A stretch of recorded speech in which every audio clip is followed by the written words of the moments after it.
Paklausus, kiek tavo automobilis sunaudoja kuro, visi žinome atsakymą. Tačiau ar žinote, kiek jūsų šaldytuvas suvartoja elektros energijos, o skalbimo mašina – vandens? Pasiklysta dažnai vartotojas produktų ženklinimo sistemoje, o gaminį renkasi ne pagal kokybinės savybės, o pagal kainą. Tačiau ar visuomet pasirinkęs pigiausią gaminį vartotojas laimi?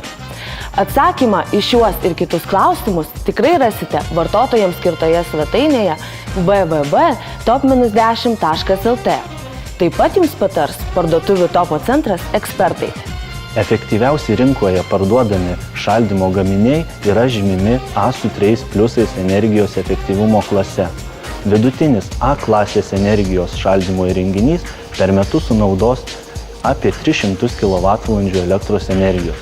Tuo tarpu pačios efektyviausios klasės gaminys tik kiek daugiau nei 100 kWh. Pasirinkus neefektyvų šaldymo įrenginį, jis jums kainuos per metus apie 150 litų, o pačios efektyviausios klasės gaminys tik kiek daugiau nei 50 litų. Pasirinkus efektyviausios klasės šaldymo įrenginį, per 10 metų galima sutaupyti apie 1000 litų. Nuo kitų metų A klasės prietaisai bus uždrausti.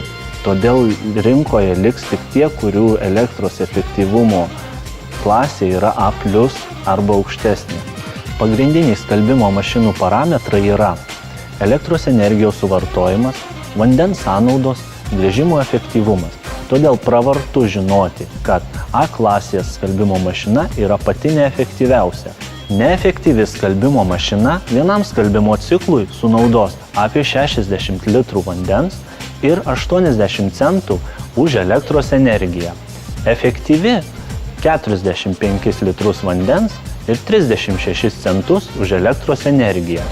Pasirinkus efektyvią skalbimo mašiną, per 10 metų galima sutaupyti apie 1000 litų. Skystųjų kristalų televizoriai sunaudoja 40% mažiau elektros energijos negu plazminiai. Taip pat šie televizoriai daugeliu atveju yra plonesni, lengvesni. Vartotojams rekomenduojame rinktis skystųjų kristalų televizorius pagal patalpos dydį, žiūrėjimo atstumą. Šie televizoriai puikiausiai tarnaus ir kaip kompiuterių monitoriai. Šiuo metu patys efektyviausi televizoriai siekia A++ energijos sąnaudų klasę. 80 cm įstrižainės televizoriaus gali naudoti nuo 30 iki 90 W elektros energijos, priklausomai nuo to, kuriai elektros efektyvumo klasiai jis yra priskirtas. Žiūrint televizorių 4 valandas per parą, išlaidos už elektros energiją per metus gali svyruoti nuo 25 iki 100 litų, o tokių televizorių pardavimo kaina dažnai yra tokia pati. Taip pat svarbu atkreipti dėmesį į tai, kad energijos švaistymo galima išvengti renkantis televizorius su integruotais skaitmeninės televizijos imtuvais. Atskirai prijungiamas skaitmeninės televizijos priedėlis gali jūsų metinės elektros sąnaudas padidinti 15 kWh.